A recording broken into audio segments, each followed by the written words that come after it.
మీరు అడిగారు. 2004లో నేను ఉద్యోగంలోకి వచ్చాను. ఉద్యోగం గురించి మాట్లాడే ముందు ఒక విమర్శ మందకృష్ణ మీద ఉన్నది. మందకృష్ణ టోటల్గా బీజేపీ హోల్డ్లో, మోదీ హోల్డ్లో ఉన్నాడు అని. ఆయన దానికి ఏం సమాధానం చెప్తున్నారంటే, కేంద్రంలో బీజేపీ అధికారంలో ఉంది, ప్రధానమంత్రి నరేంద్ర మోదీ, ఆయన దగ్గరికి వెళ్లకుండా నేను ఎవరి దగ్గరికి వెళ్తా అని ఆయన తన వర్షన్ తను చెప్పుకుంటారు, తన వాదన. ఇటువైపు అంటున్నారు లేదు బీజేపీ హోల్డ్లో ఉన్నాడు. మీరు రెండిట్లో దేన్ని మీరు ఎండార్జ్ చేస్తారు? మీరు దేని వైపు ఉంటారు? ఏది మీరు కరెక్ట్గా భావిస్తారు? సహజంగా సుప్రీంకోర్టులో కేసు నడుస్తూ ఉంది. పంజాబ్ గవర్నమెంట్ వేసింది, ఇటువైపు నుంచి మందకృష్ణ వేశాడు. సుప్రీంకోర్టులో కేసు నడుస్తూ ఉన్నప్పుడు 2004లో కేసు అప్పటి నుంచి ఉంది పెండింగ్లో. 2004 నుంచి 2014 వరకు కాంగ్రెస్ పార్టీ అధికారంలో ఉంది. సుప్రీంకోర్టులో కేసు పెండింగ్లో ఉండడానికి కారణం ఏమిటంటే, కేంద్ర ప్రభుత్వం నుంచి అఫిడవిట్ సుప్రీంకోర్టులో వేయాలి. కాంగ్రెస్ ప్రభుత్వం వైపు నుంచి కేంద్రము సుప్రీంకోర్టులో అఫిడవిట్ వేయలే. 10 సంవత్సరాలు వేయకుండా ఉన్నారు. వెంటనే బీజేపీ అధికారంలోకి వచ్చింది. బీజేపీ దగ్గరికి వెళ్ళి ఆయన అడిగాడు, ఇట్లా కాంగ్రెస్ వాళ్ళు అఫిడవిట్ వేయలేదు, కేసు పెండింగ్లో ఉన్నది, మీరు అఫిడవిట్ వేస్తే మాకు న్యాయం జరుగుతుంది మాదిలకని వెళ్ళి అడిగాడు. కేంద్ర ప్రభుత్వం వెంటనే అఫిడవిట్ వేసింది. అఫిడవిట్ వేయగానే సుప్రీంకోర్టు దానికి సంబంధించిన ఒక ధర్మాసనాన్ని కేంద్ర ప్రభుత్వం సుప్రీంకోర్టు ఏర్పాటు చేసింది. ఆ ధర్మాసనం కేసును టేకప్ చేసింది. అఫిడవిట్ ఏమనేశారు? సామాజిక న్యాయం జరగడానికి మేము అనుకూలమే, వర్గీకరణ జరగడానికి మేము అనుకూలమే అని కేంద్ర ప్రభుత్వం అఫిడవిట్ వేసింది. మరి అఫిడవిట్ వేయడానికి బీజేపీ దగ్గరికి వెళ్ళాడు, అఫిడవిట్ వేయించుకున్నాడు. సుప్రీంకోర్టులో రాజ్యాంగ ధర్మాసనం వేయించుకున్నారు, రాజ్యాంగ ధర్మాసనం తీర్పు ఇచ్చింది. ఆ తీర్పు రాష్ట్ర ప్రభుత్వాలు వర్గీకరణ చేసుకోవచ్చని చెప్పింది. ఇది కదా ప్రాసెస్. ఈ ప్రాసెస్లో కేంద్రంలో అధికారంలోకి ఉన్నటువంటి బీజేపీ దగ్గరికి వెళ్ళినటువంటి రహస్యం ఏమీ లేదు, అది ఓపెన్. అయితే ఆయన బీజేపీకి ఎన్నికల్లో సపోర్ట్ చేశాడు. మొన్న వచ్చినటువంటి ఎంపీ ఎలక్షన్లో బీజేపీ సపోర్ట్ చేశాడు. ఆయన బీజేపీకి సపోర్ట్ చేయటం అనేది వ్యక్తిగతంగా నాకు ఇష్టం లేదు. వ్యక్తిగతంగా నేను దాన్ని వ్యతిరేకిస్తాను. ఎందుకంటే భారతదేశంలో లౌకిక ప్రజాస్వామిక ప్రగతిశీల శక్తులకి బీజేపీ అధికారంలోకి రావటం అనేది అడ్డంకి, ఆటంకకరమైనది. ఈ భారతదేశంలో సోదరాభావాన్ని నిలబెట్టడానికి అది అధికారంలో ఉండటం అనేది నష్టము. భారత రాజ్యాంగాన్ని సరిగ్గా అమలు చేయకుండా అది ఆటంకంగా నిలబడుతుంది. అందుకోసం బీజేపీకి ఆయన సపోర్ట్ చేయటం అనేది నాకు వ్యక్తిగతంగా ఇష్టం లేదు. ఐడియాలజికల్గా నేను దాన్ని వ్యతిరేకిస్తాను. అంత మాత్రాన ఆయన వర్గీకరణ కోసం ఆయన పోతే ఆయన తప్పనేటటువంటి పరిస్థితి నాకేం వ్యక్తిగతంగా లేదు. ఇక రెండో విషయం మీరు ప్రారంభంలో చెప్పారు, నేను ఖచ్చితంగా మీ దాంట్లోనే చర్చకు వచ్చింది కనుక మీ దాంట్లోనే నేను ఆన్సర్ చేయాలి. ఉద్యోగానికి సంబంధించి నేను గత 30 సంవత్సరాలుగా తెలుగు సమాజంతో మాట్లాడుతున్నా, 30 ఏళ్ళుగా మాట్లాడుతున్నా. 30 సంవత్సరాల నుంచి నేను మాట్లాడుతున్న మాట, నేను రాస్తున్న రాత తెలుగు సమాజం చూస్తూ ఉన్నది. ఈ తెలుగు సమాజం చూస్తున్న నేపథ్యంలో 2004లో నేను ఉద్యోగంలో చేరాను. 2004లో నేను ఉద్యోగం చేరినప్పుడు ఆ ఉద్యోగానికి ఉస్మానియా యూనివర్సిటీలో ఇంటర్వ్యూలు జరిగితే 273 మంది ఎస్సీ అభ్యర్థులు అప్లై చేశారు.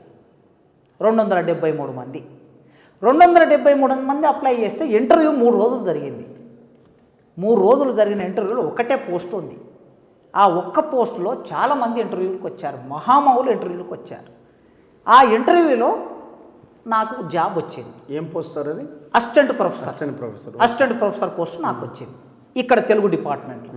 అసిస్టెంట్ ప్రొఫెసర్ పోస్ట్ నాకు వస్తే 273 మందిలో ఒకటికి నాకు వస్తే 272 మంది ప్రతి ఒక్కరు ఈ ఉద్యోగం నాకు రాకుండా కాసిం తీసుకొని పోయిండని అనుకుంటే నా ఒక్కడికే కాదు కదండి, చాలామంది ఉద్యోగాలు చేశారు భారతదేశంలో, ఇప్పుడు చేస్తూ ఉన్నారు. ప్రతి ఒక్కరు ఉద్యోగాలు చేస్తున్నటువంటి వాళ్ళలో ప్రతి ఒక్కరు ఇంటర్వ్యూకి పోయినప్పుడు ఖచ్చితంగా 20 మందో 30 మందో 50 మందో 100 మందో ఇంటర్వ్యూ పోటీలు ఉంటారు. ఎవరికి ఒక్కనికే ఉద్యోగం వస్తుంది. ఒక్కరికి వచ్చిన ఉద్యోగాన్ని పట్టుకొని మాట్లాడుతున్నారంటే నా వీణ వ్యక్తిగత కక్షతో కొందరు వాళ్ళ పేర్లు చెప్పడం నాకు ఇష్టం లేదు. నాకు ఒక సంస్కారం నేర్చుకున్నా. నేను పనిచేసిన సంఘాలు, నేను పనిచేసిన ఐడియాలజీ నాకు ఒక సంస్కారం నేర్పింది. ఆ సంస్కారం ప్రకారంగా నేను ఏదైనా సిద్ధాంతపరమైన విషయాలు ఉంటే మాత్రమే మాట్లాడతాను, విషయపరంగా మాత్రమే మాట్లాడతాను. వ్యక్తుల వ్యక్తిగత జీవితాల్లోకి మాట్లాడే హీన సంస్కృతి నాకు లేదు. అందుకోసమే నాకు ప్రతిభ లేకుండా జాబ్ వచ్చిందండి. మందకృష్ణ ఇన్ఫ్లుయెన్స్ చేస్తే ఉద్యోగం వచ్చింది అంటున్నారు. అవును కదా. ఇప్పుడు ఎవడైనా సరే ఈ మాటలు మాట్లాడినాడు ఎవడైనా ఆర్ట్స్ కాలేజ్ ముందు నేను స్టే చేస్తా. నాకు పోటీగా వచ్చి తెలుగు సాహిత్యంలో ఆధునిక సాహిత్యం తీసుకుంటావా, ప్రాచీన సాహిత్యం తీసుకుంటావా, సిద్ధాంతం తీసుకుంటావా, రాజకీయాలు తీసుకుంటావా, నేను ఆర్ట్స్ కాలేజీ ముందు మీరు లైవ్ పెట్టండి, వాళ్ళందరిని ఇంటర్వ్యూకి తీసుకురండి దమ్ముంటే, నేను స్టేజ్ మీద నిలబడతా, వచ్చి నన్ను పేజ్ చేయమనండి. ఉపన్యాసం పేజ్ చేస్తావా, వ్యాసరచనలో పేజ్ చేస్తావా, కవిత్వంలో పేజ్ చేస్తావా, పాఠం చెప్పడంలో పేజ్ చేస్తావా, విమర్శ రాయటంలో పేజ్ చేస్తావా? ఇది ఎట్లా మీరు ఎంత నా వీణ నాకు నమ్మకంతో చెప్తున్నాను. అంటే వినే వాళ్ళకి మీ శత్రువులకు ఏమనిపిస్తుంది, ఇదే మరి ఓవర్ కాన్ఫిడెన్స్గా ఎస్, అనుకుంటున్నాను. నా వీణ నాకు ఖచ్చితమైన నమ్మకం ఉన్నది. నేను ఉద్యోగంలోకి, ఈ ఉద్యోగానికి నేను అర్హుణ్ణి అయితేనే నేను అటువైపు ప్రవేశిస్తాను. అర్హుని కాకపోతే నేను అటువైపు కాలే పెట్టను. ఉదాహరణకి మీరు ఏదైనా ఒక కొత్త విషయం మీద నన్ను మాట్లాడమని అడిగారు అనుకోండి, నేను వచ్చి మీ మీడియాలో మాట్లాడితే 1,00,000 మంది చూస్తారని నేను పరిగెత్తుకుంటూ వచ్చి మాట్లాడలేను. రఘు, నేను ఆ విషయంలో నాకు నాలెడ్జ్ లేదు రఘు, స్టడీ చేస్తాను, నేను స్టడీ చేసిన తర్వాత మాట్లాడతా, స్టడీ చేసినా కూడా నేను దానికి న్యాయం చేయను, ఇంకెవరన్నా పిలుచుకోండి అని చెప్తాను నేను. అది నా సంస్కారం. కనుక నా మీద నాకు ఒక కాన్ఫిడెన్స్ లేకుండా నేను సమాజంలో ఉండలేను. కనుక నేను అన్ని రకాల అర్హతలుండి నేను ఉద్యోగంలోకి వచ్చాను. నాకెవరు రికమెండ్ చేయవలసిన అవసరం లేదు. ఇప్పుడు మీకు ఒక సీక్రెట్ చెప్పాలి నేను ఈ నేపథ్యంలో, ప్రజలందరూ కూడా తెలవాలి. సీక్రెట్ ఇది సీక్రెట్ ఇప్పటివరకు ఎక్కడ డిస్క్లోజ్ చేయలేను.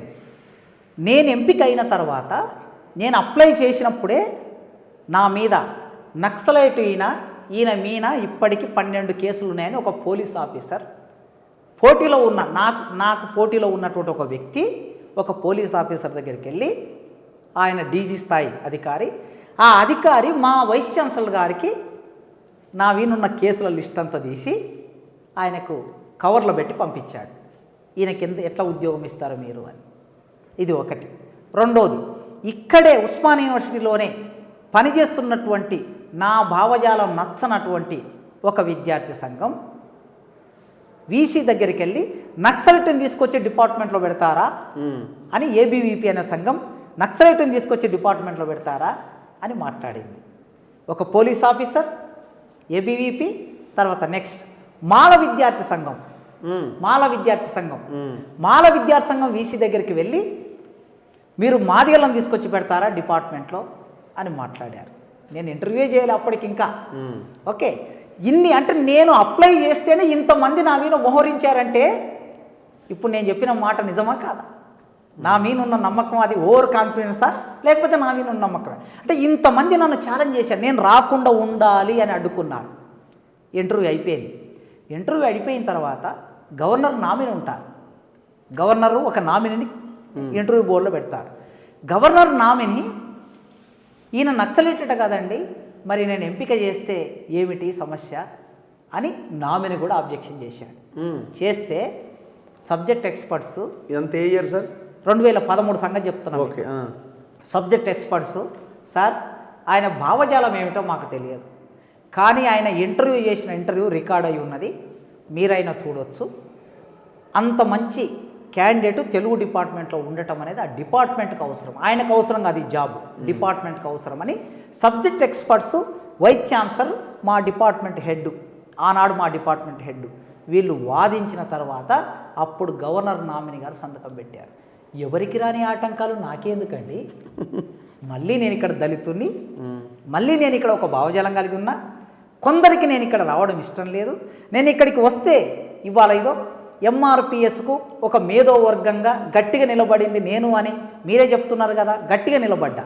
నేను ఇవాళ ఇక్కడికి వచ్చాను కనుక, ఇక్కడ ఉన్నాను కనుక, ఒక ప్రొఫెసర్గా నా వాయిస్కు సమాజంలో గుర్తింపు ఉంది కనుక వాళ్ళు అట్లా మాట్లాడుతున్నారు. అంటే ఇంతమంది నన్ను అడ్డుకోవడానికి ప్రయత్నం చేశారంటే ఎన్ని కుట్రలు జరిగాయో మీరు ఆలోచించండి. సో ఇవన్నీ మీరు పెద్దగా పట్టించుకోవాల్సిన అవసరం లేదు, వదిలేసాం అన్నీ. ఇవాళ మీరు సందర్భం మీరు తీసి, నేను ఎక్కడ చెప్పలే ఈ విషయాన్ని, మీరు తీశారు కనుక. ఎందుకంటే మీరు క్వశ్చన్ అడిగారు, క్వశ్చన్ అంటే మీ ప్రశ్నకు నేను పబ్లిక్ సమాధానం చెప్పాలి, లక్షల మందికి సమాధానం చెప్పాలి. ఇది రికార్డు కావాలి, చరిత్రలో రికార్డు కావాలనే దాంతోనే చెప్పాను నేను.